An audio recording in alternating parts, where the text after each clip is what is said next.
Hello बच्चों, मैं श्रीमती प्रेम परिहार, सहायक आचार्य राजकीय बांगड़ महाविद्यालय डीडवाना, और मैं आपको बीकॉम पार्ट सेकंड के बारे में जानकारी दूंगी।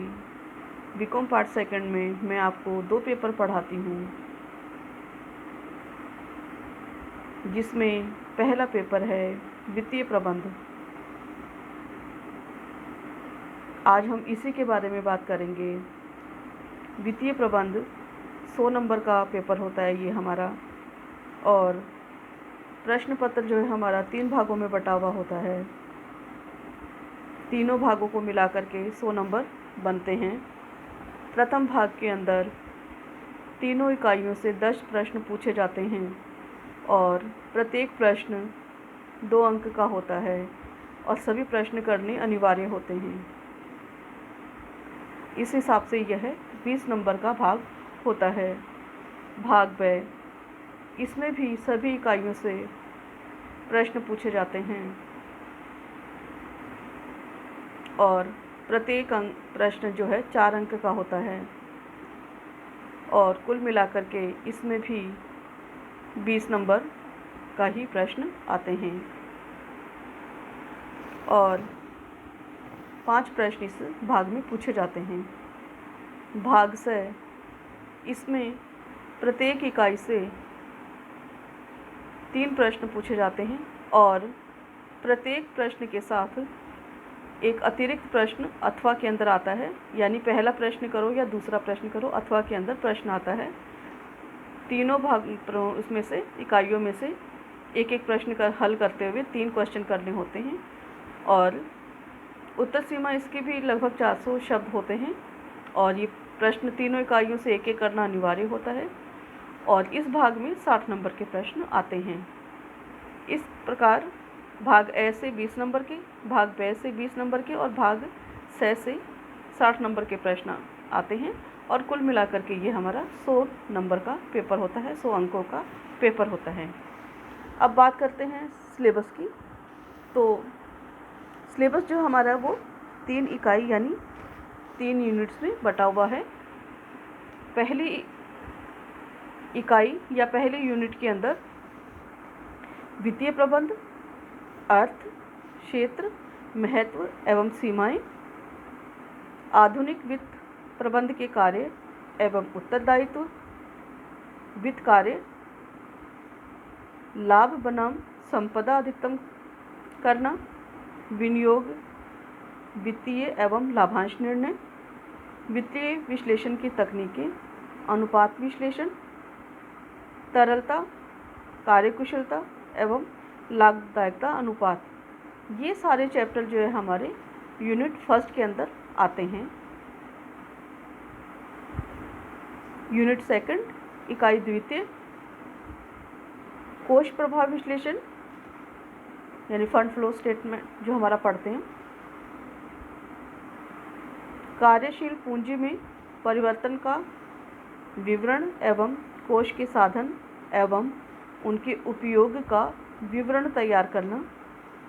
रोकड़ प्रभाव विश्लेषण, रोकड़ प्रभाव एवं कोष प्रभाव विश्लेषण में अंतर, पूंजी की लागत, पूंजी की लागत का महत्व, ऋण पूंजी, अंश पूंजी एवं प्रतिधारित अर्जनों की लागत की गणना, पूंजी की भारित लागत, वित्तीय एवं परिचालन उत्तोलक, इनकी गणना करना, लाभ पर प्रभाव, वित्तीय परिचालन एवं संयुक्त उत्तोलक, fund flow statement, cash flow statement, cost of capital, leverage ratio जो हमारे हैं, इनका अध्ययन हम यूनिट सेकंड यानी इकाई द्वितीय में अध्ययन करते हैं। और थर्ड अंतिम इकाई हमारी थर्ड यूनिट के अंदर वित्तीय नियोजन एवं पूर्वानुमान, फोरकास्टिंग कैसे करते हैं, प्लानिंग कैसे करते हैं, उसके बारे में जानेंगे। कार्यशील पूंजी का प्रबंधन, वर्किंग कैपिटल मैनेजमेंट, स्कंद एवं प्राप्तियों का प्रबंधन, स्टॉक एंड रिसीवेबल्स, उनके बारे में हम जानेंगे। पूंजी संरचना, सिद्धांत एवं निर्धारण, अनुकूलतम पूंजी संरचना निर्धारण के आवश्यक तत्व, इम्पॉर्टेंट फैक्टर हमारे जो है उनके बारे में अध्ययन करते हैं हम इसमें। लाभांश नीति, सुदृढ़ लाभांश नीति के तत्व, वाल्टर एवं गॉर्डन मॉडल, लाभ मात्रा लाभ विश्लेषण। इस प्रकार वित्तीय प्रबंध के अंदर हम इन तीनों इकाइयों के अंदर उन सभी चीज़ों की जानकारी प्राप्त करते हैं जो हमारे मैनेजमेंट के लिए आवश्यक है, जिनसे हमारा फाइनेंस सेक्टर मजबूत होता है। उनके बारे में हम अलग अलग चैप्टर्स के अंदर अध्ययन करेंगे और हर चैप्टर की अपनी एक महत्ता है। जब तक पहला चैप्टर समझ में नहीं आता, अगला चैप्टर हम क्लियर नहीं कर सकते हैं। जहाँ तक बुक्स की बात है, तो बुक्स हमारी वित्तीय प्रबंध के नाम से एम.आर. अग्रवाल की हैं और वित्तीय प्रबंध के तत्व के नाम से भी हमारी एक पुस्तक है। यहाँ पे आपको दोनों में से जो भी पुस्तक अच्छी लगे, जिसमें आपका कंसेप्ट क्लियर हो, लाइब्रेरी में खूब पुस्तकें पढ़ी है, आप आराम से उनका उपयोग करें। जब भी कॉलेज खुलने लगे, सामान्य स्थिति होने लगे, कोरोना से बाहर जब हम आ जाएं, अपने आप को इतना सशक्त बनाएं, मजबूत बनाएं, जब भी हमें लगे कि हाँ कॉलेज सुचारू रूप से चलने लगे हैं, आप आएँ कॉलेज में और अपना लाइब्रेरी कार्ड बनवाएं। लाइब्रेरी कार्ड बनवा करके बुक्स इशू करवाएं। वित्तीय प्रबंध के संदर्भ में जो भी किताब आपको पढ़ने में सरल लगे, समझने में आसान लगे, आप उसे ख़रीद लीजिए।